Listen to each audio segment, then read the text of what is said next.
পোশাক থেকে আমাদের রক্ত জড়ানো ঘাম ছিল। ঢাকার রাজপথে আমরা ইয়া রাসূলুল্লাহ স্লোগান দিব। আমাদের আজ থেকে 9 বছর আগে স্বপ্ন একবার ভঙ্গ হয়েছিল। স্বপ্ন বারবার ভঙ্গ করলে রক্তে কিন্তু দাউদা করে আগুন জ্বলে।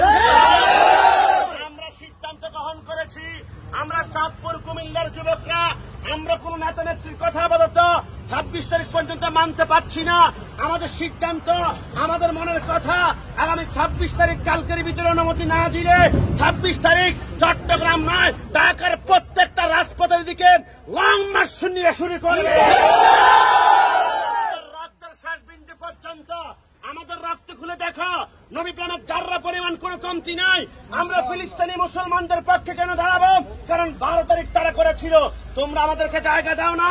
জাল হক ওয়াজাহাকাল বাতিল, আমরা জানি সেইখানে বাতিল একলা আছে। একবার হুসেইনিদেরকে জায়গা দাও, সমস্ত বাতিল টাকা সকল থেকে দমে মুছতে যাবে।